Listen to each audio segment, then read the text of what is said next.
What the fuck did I just watch? What? I didn't think there could be a movie as bad as the original Suicide Squad.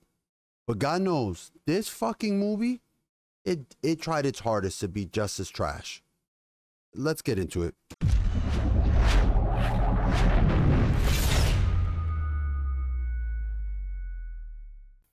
I just came back from the movie theater. This movie is fresh in my mind right now. We just got out, I want to say 20, 30 minutes ago. No. Maybe like 20 minutes ago. So it's still right here. Sadly. And I even fucking jotted notes while I was in there watching the movie, you know, just so that I can't come out and be like, man, this movie sucked, but I can't. I don't know why my mind is trying to block it out. But no. I made sure to take some fucking notes. And let me tell you, this movie was a fucking disaster. It wasn't, I'll give it this. I'm going to try to see if I can stay for the first part off of spoilers and then maybe hop into a little spoiler section towards the end, give you guys fair warning.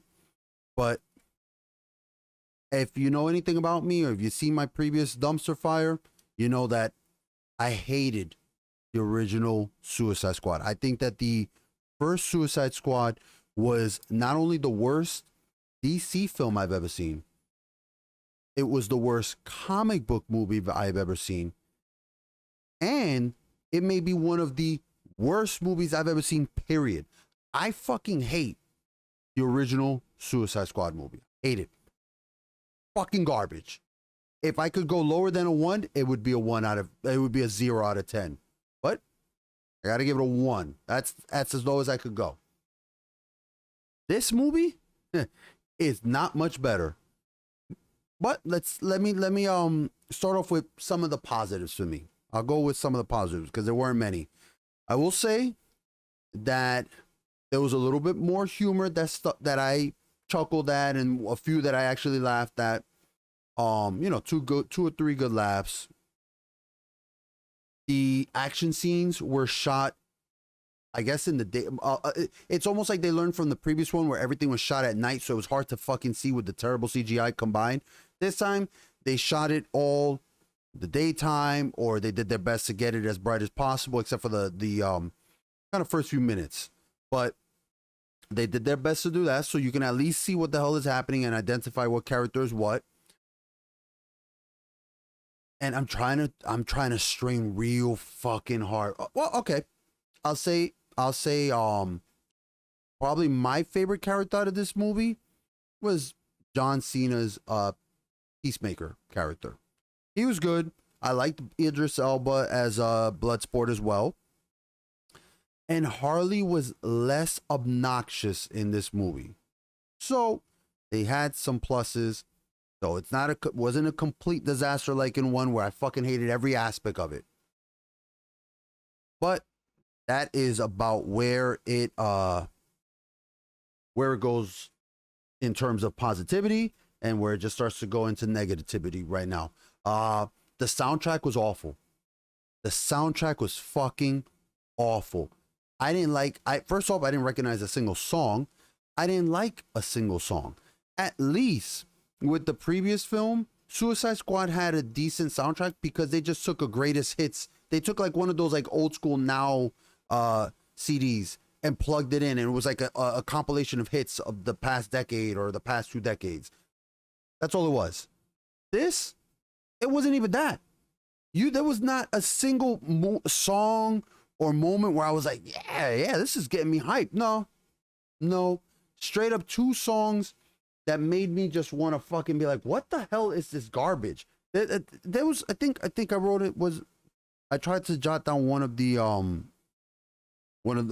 songs, but I couldn't remember. The chapter titles, I don't like it. They put little chapter titles all over the place. They tried the same thing with Suicide Squad 1. They did even more so in here. It's almost like they're like, in case you've forgotten what the plot is, we're gonna keep reminding you, because even we don't know what the fuck is happening with the plot. You got a lot of characters acting very oddly. Amanda Waller didn't act at all the way I expected. They have shown in the trailer. They have shown in the trailer who the kind of villain is or what they will be facing. I could tell you, wow, that was fucking that was terrible. It was a waste. It was a waste. Better than Enchantress. That's another plus. I'll say this. The villain for this movie was at least a few points above Enchantress, because Enchantress in the first movie, just get rid of that. Toss it away. Doing this, the whole fucking movie, like you're auditioning for a spot on Soul Train, that doesn't make you intimidating as a villain. And it's very important that people understand an antagonist is crucial to any part of either a book or a movie or a game. The antagonist is key. Game of Thrones, when it was at its highest points, you had Joffrey, you had Tywin, you had people that the audience wanted to see lose. Video games, you had Sephiroth in Final Fantasy VII, you had Kefka in Final Fantasy VI. You have in Disney, Jafar, Maleficent. You know, Disney has a lot of great Hades. They have a lot of great villains. They have a lot of good antagonists. Suicide Squad, and well, before I go into Suicide Squad, and nowhere is that more important than in a comic book movie. You need to have a damn good villain. You have to. I've said it a million fucking times, and it's the fucking same every time. With a comic book movie, you gotta have a damn good villain. Okay, that's why movies like Thor 2, where it's like Thor who? Because nobody knows who the fuck the bad guy was in that. It was the Dark Elf, Malachi or whatever, Malekith. I don't fucking know. You don't either. I know you don't. I know you sure as hell don't. But you need to have a powerful villain. I mean, God, some of the most popular heroes out in you know, comic book industry, in American comic books, are renowned not just for their own characters, Batman and Spider-Man, but also because of their amazing rogues gallery. Spider-Man and Batman have some of the best villains, some of the most memorable villains. I mean, for God's sake, the fucking Joker or Venom. I'm not talking about the fucking Venom that they're doing in the movies. I don't know what the fuck that is, but I mean comic book Venom, Carnage, all that. You've got great Dr. Octopus. With Joker, with Batman, you have, obviously, as I said, the Joker. You have Two-Face. You have Scarecrow. You got a long list. And Superman, he has his own villain, his own rogues gallery. But other than like Lex Luthor, Darkseid, which I would say is a Superman type villain. I would say if any hero, if there was a hero where that character would fall into their rogue gallery, I would say it would be Superman. So he has his own, but nobody likes Spider-Man and Batman. And so my point being that I'm driving this in is that you got to have a strong villain. And Enchantress was not that for the first one. And in here, yes, the villain is a little bit more, he's more recognizable in terms of, you know, if you've read a few of the comics or watched some of the you know, cartoons or whatnot, you know who this monster is, who this monstrosity is. But they barely utilize him well. And the thing is that what's sad is that when I'm seeing him, I'm not thinking, oh shit, it's that character. I'm thinking, no, this is Patrick. And I'm thinking of the fucking meme because that's what he looks like. He's just goofing about like fucking Patrick Starfish. And, you know, it's just fucking ridiculous. Waste of some of these actors. Michael Rooker is just completely fucking wasted. You know, the plot makes no goddamn sense. Not a bit. Not a bit. It's just all over the place. Some of the characters are wildly inconsistent. Bloodsport is like a inverse version of Deadshot, pretty much. And I'll go more into it when I go into spoilers, but I gotta say there was nothing that made me want to watch this franchise continue. DC, please let Suicide Squad die. Please, I'm begging you. This fucking movie, again, better than Suicide Squad 1, but that is such a low bar. That bar is, it's on the ground. It's not even raised up. You can't even trip on that bar if you're trying to cross it. So, you know, it's not much better. So if I had to give, if I had to give it on a Jose scale, on my scale, what I think this movie is, I'd probably say out of a 5, right? Out of 5 stars or whatever. Maybe a 1.5. Maybe you could stretch it to a 2, but honest to God, no, I think it's a 1.5. The original Suicide Squad, it's half a star. It's a 1 out of 10. It's a half a star. This, 1.5, maybe 1 star. As in a numerical from 10, maybe 2, 3 out of 10. This movie fucking sucked. Do yourself a favor. Watch it on HBO. Save your money. Don't do what I did. I went to the theater. I could have watched it on HBO. Save your money. Watch on HBO Max. Get a buddy's account. Log in on that. Or hey, sign up for the trial or whatever you got to do. And then unsubscribe, because this movie, the fucking disaster. Take it from me. Pass up on it. So I'm going to give you guys a little bit of a time warning. After this, I'm going to be discussing spoilers. I'm going to go into this fucking notepad that I have here, and that I took some notes, and I'm going to give you guys a spoiler warning. So if you want to watch this movie, against my advice, I'm telling you not to fucking see this disaster. Against my advice, if you're going to go see it, you know, just plug your ears or something, or, you know, thank you for watching the channel. And I appreciate it. Show your love and support. But we're about to, you know, go into spoilers in 3, in 2, in 1. All right. Okay. Here we go. First things first. What is with these fucking garbage characters? That Weasel character, Blackguard, the Javelin guy.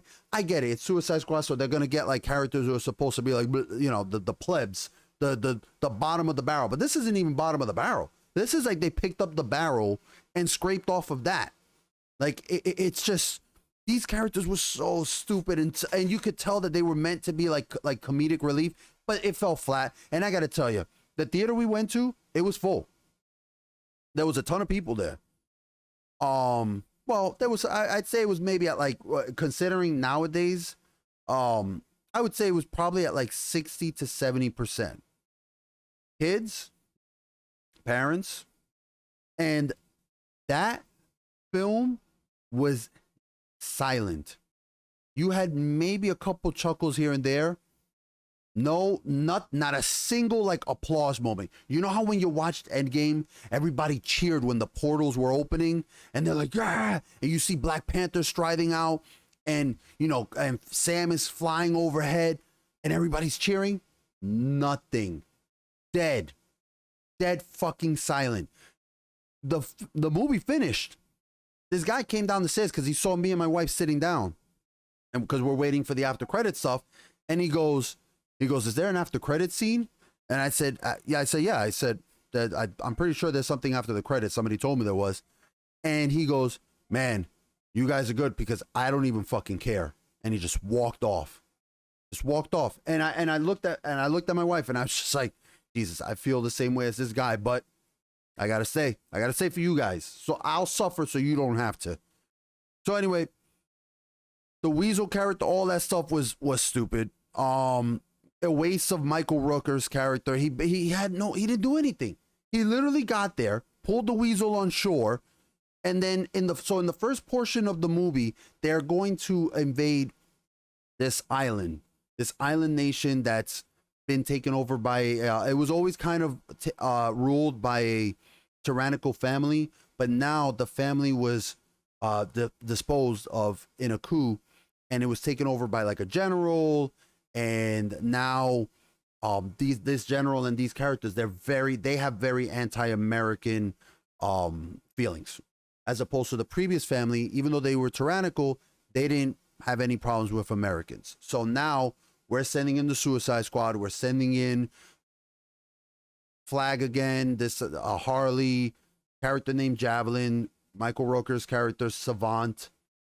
That's the one that you see like he's playing with the bouncing ball. Blackguard, just TDK, some alien lady, just really just the fucking like characters that you look at, you're like, I don't recognize any of these characters. Or and if you do, if you recognize these characters, God bless you. God bless you. Because you could hold me at gunpoint. I couldn't name a single one of them. Not a single one. So they show up on this beach. They're invading the beach to try to take down. They think they got to get into the island, maybe take down the anti-American head that's there now.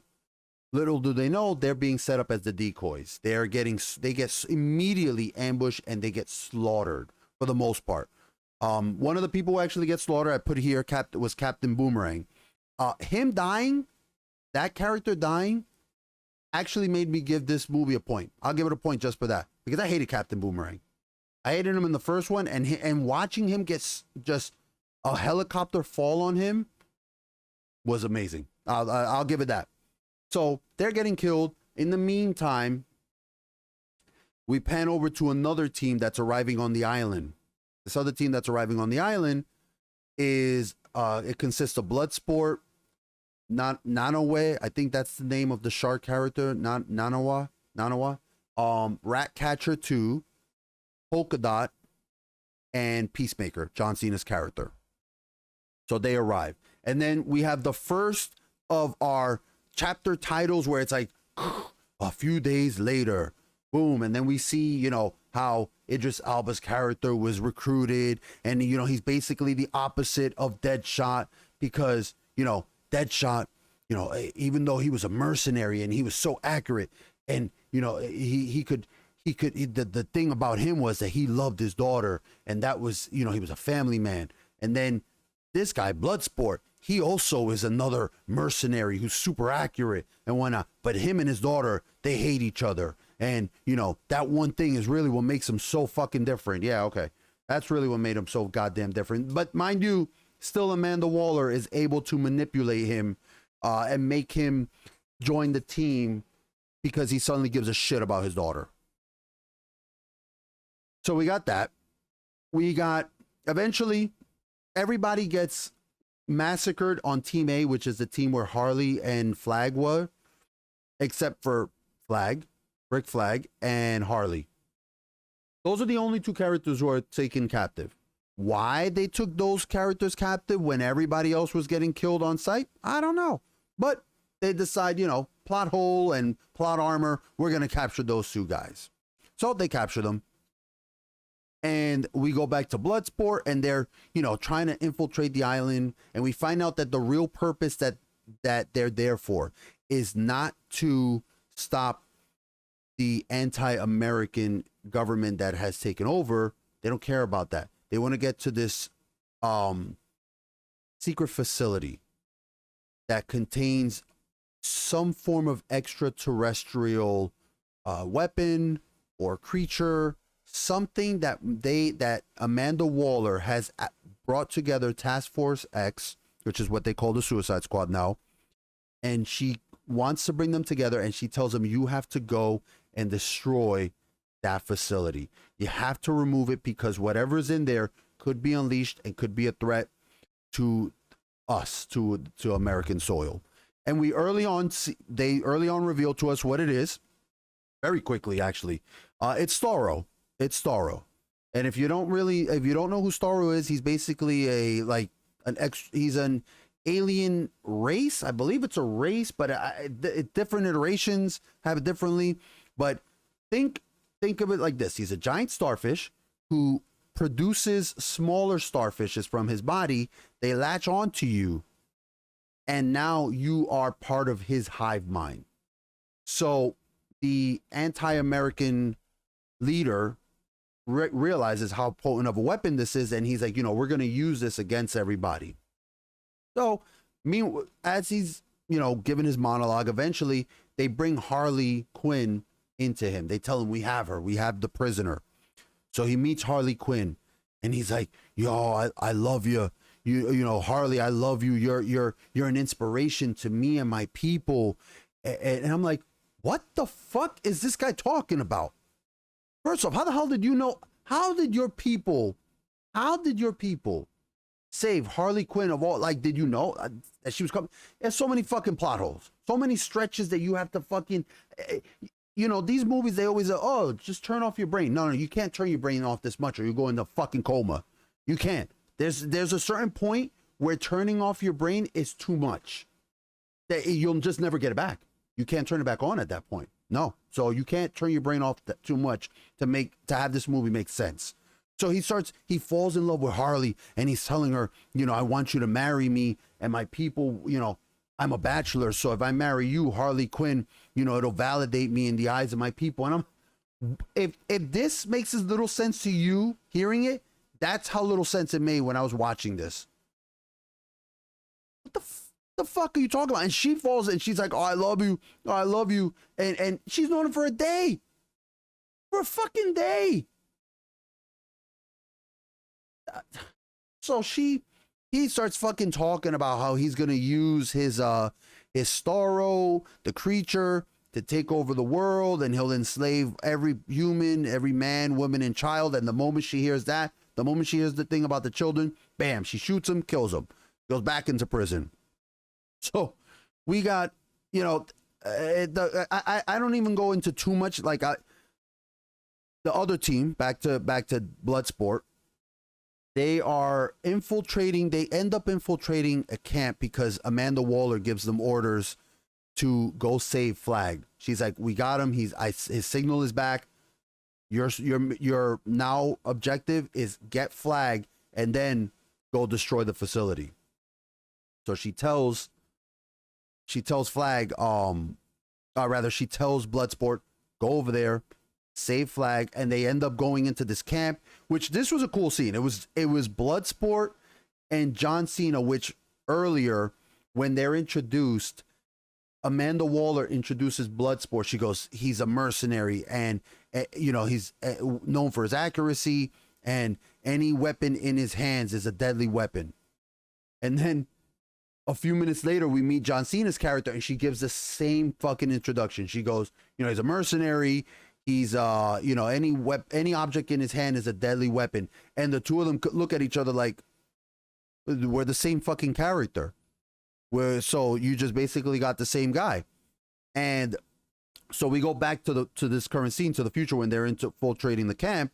And the two of them are killing the people in the camp, trying to one up each other.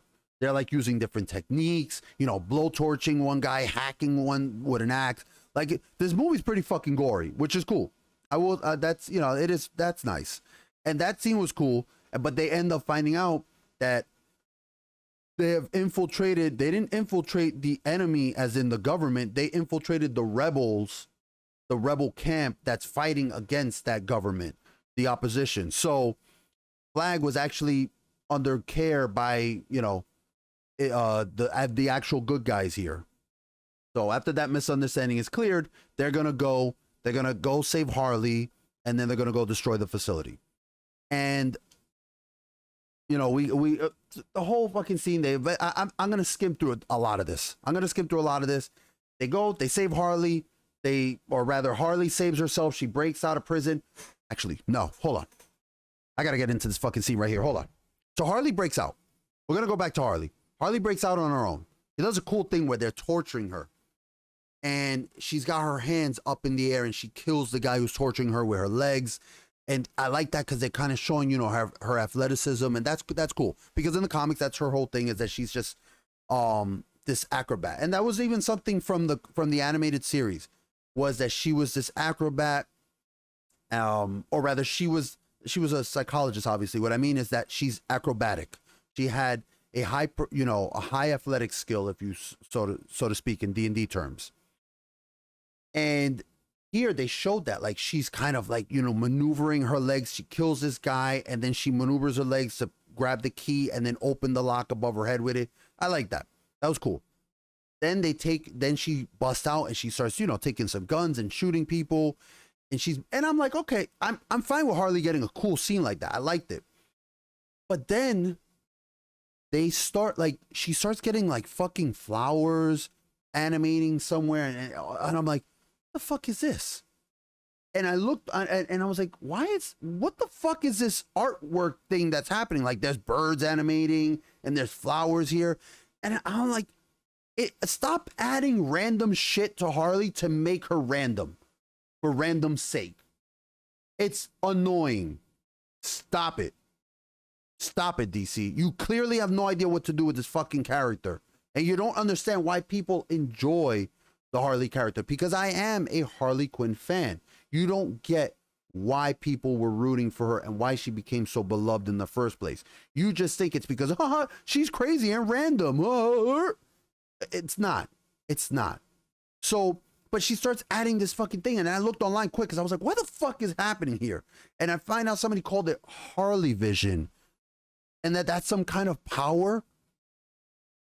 So her adding like a fucking Snapchat filter and she's killing people is a power. How is that a fucking power? Does it slow down time? Does she perceive things differently?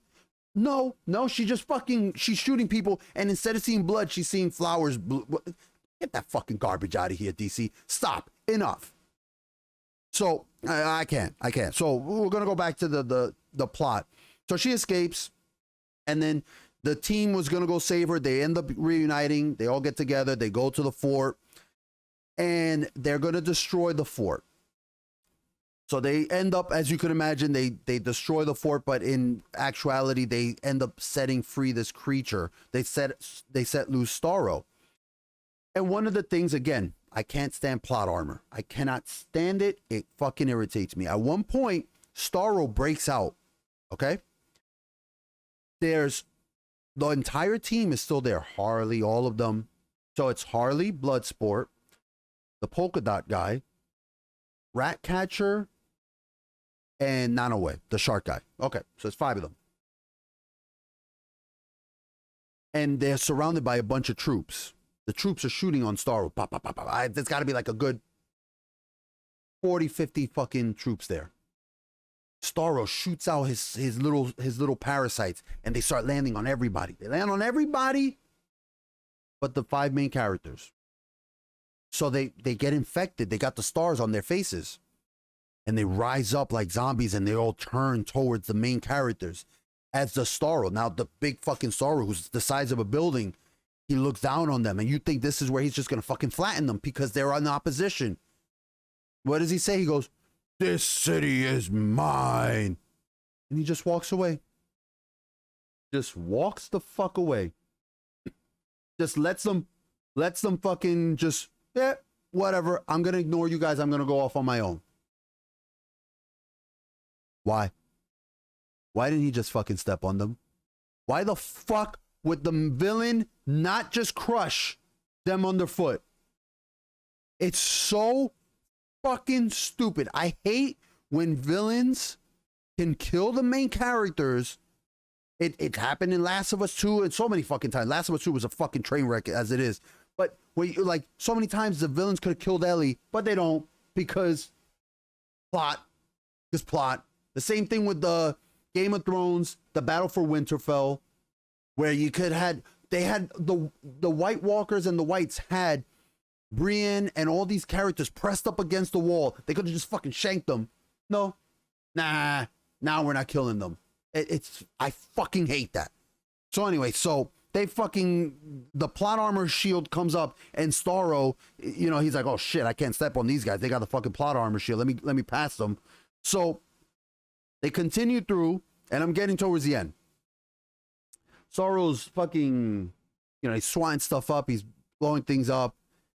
And eventually, the ending of this is that Starro, this giant building-size monster, is stopped by a swarm of fucking rats from Ratcatcher 2. Which, I'm going to tell you right now, guys. Controlling vermin, it could be cool in certain things. One of my favorite games that I played last year was A Plague Tale Innocence. I am stoked for A Plague Tale 2. And one of the key things in that game is how these rats are taking over and they're infecting France, the countryside of France. And you find out that your protagonist, the little brother, has some kind of tie to them, some kind of bond. That's cool. That's set in medieval France. This is not medieval France. Controlling vermin in the nowadays it could still be cool. It could still be useful. But not when you're fucking fighting a kaiju. And literally, the city is being infected by this thing. Hundreds of people, hundreds, thousands have fucking parasites on them. And these swarms of rats touch somebody and they fall like puppets with their strings cut. No resistance. Nobody fights. You have scenes where Starro is literally going there's a rat, there's a swarm of rats on his limb right here, and he swats them. Starro swatting any fucking rat like that, he would have been killing these things in the hundreds, if not thousands, with every single step. And there's just not enough fucking rats. There's just not enough. I don't give a fuck. That power was at this point stupid as fuck. Stupid as fuck. It just, and that's how it ends. It literally ends with Harley Quinn, who is, my wife called her the Legolas of this movie. And she's right, because it's like every fucking cool scene has to be Harley Quinn. She like stabs a hole in his eye with this javelin, and the rats are able to get inside.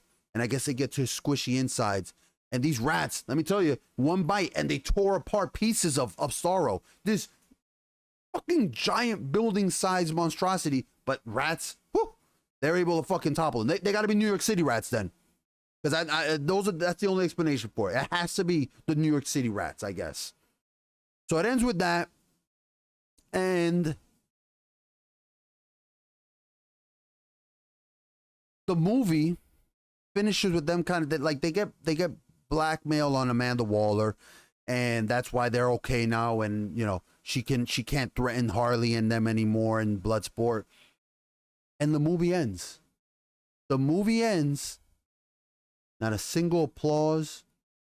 Not a single yeah, okay, laugh, nothing. Just like a fucking fart in church. Just this fucking movie sucked. This fucking movie was a disappointment. I expected better from James Gunn. I don't blame the actors. I don't blame them. They did what they could with what they had. John Cena was probably, like I said, I think I said before, John Cena was probably my favorite part of this, but he could only do so much. And Idris Elba was good too. He was great. But the Ratcatcher character, corny. The polka dot character, boring. Like, just, what a fucking waste. What a waste. I'll even tell you this. I'm gonna save you what the fuck. I'll save you your time. Because we're already in spoilers. After credit scene, right? Well, you wait till the end. And they showed that John Cena, because I was trying to avoid saying it earlier, but he betrayed the party. He didn't betray the party. Amanda Waller tells them to destroy evidence that would show that the Americans were the actual ones behind this whole Starro thing. You find out that's what it is. Amanda Waller wants that facility destroyed and the hard drive destroyed because it would prove that we Americans were the ones who brought Starro not only to Earth, but we were the ones who were trying to weaponize him. So, Peacekeeper, or Peacemaker, whatever his fucking name is, John Cena's character, tries to fight because all of a sudden the other characters, they have their moments of conscience and they're like, oh, we've got to reveal this, we got to show the truth. And John Cena's the only one who's like, no, man. Like, Amanda told us to destroy it, we destroy it. So he eventually fights them and it looks like he gets killed. But at the end of the movie, they have him in a hospital bed and they show him hurt. And they're like, oh, we have to, we're going to use him to save the world. Whatever. I don't know what the fuck that point was. But they basically just showed that his character's still alive. You know what have been a better point, a better after credit scene. Here's a free one, Warner Brothers, just off the top of my fucking head. In the beginning of the movie, they say that Superman, that Bloodsport is in prison because he shot Superman with a kryptonite bullet. So he's in the ICU. Why not have a little kind of funny scene, because your movie's so bereft of fucking humor? Why not have a little scene at the end where Idris Elba's character, Bloodsport, is being put into the ICU? Like he's getting wheeled in and he's all hurt. He's like, oh shit, I'm in pain. And then, you know, there's a curtain off side of the room and the other character in the room is like, oh, sounds like you're in a bit of a bind or some shit like that. And he's like, oh fuck, who the fuck? Yeah, I'm in fucking pain. And then the curtain pulls open and it's Superman, who's kind of resting still up from the injury. Some fucking little moment like that where you can have a little haha moment or a, oh shit, it's Superman moment. We have no moments like that in this film. I'd say at least Suicide Squad, at least they fucking ham-fisted Batman and they were trying to constant, Batman, look at Batman. Batman's here, Batman. At least you had a moment where you're like, oh shit, Batman. Oh, okay, Batman. All right, enough. This enough with the fucking Batman. He's shown up like 4 or 5 fucking times. You didn't even have that here. So, for me, this movie, it's not the worst. It's not the worst DC movie out there. That's still the first Suicide Squad. Followed immediately by Wonder Woman 82 or 84, whatever fuck year it was. That movie was fucking terrible. And then right after it is this one. No, I don't know. Batman v Superman was pretty fucking bad too. Those someday I'll sit down and I'll put the fucking tier list of the worst, the absolute worst. Maybe I'll do that someday. But this movie, don't waste your time. Don't waste your time. Don't waste your money. If you're that diehard of a fucking fan, watch on HBO Max. Watch on HBO Max. Get somebody's password. Don't go to the movie theater. Don't spend your money on the popcorn or any of that. You know, you want to support a theater, I get it. But not with this movie. Go watch something else. There's plenty of other fucking films that you could watch. Worth your money. Worth your goddamn fucking time. This is the NYC Geek. If you enjoyed the content, make sure to hit that subscribe button, that like button, whatever the fuck YouTube likes. All those little buttons down there. And I'll see you guys next time. Take care.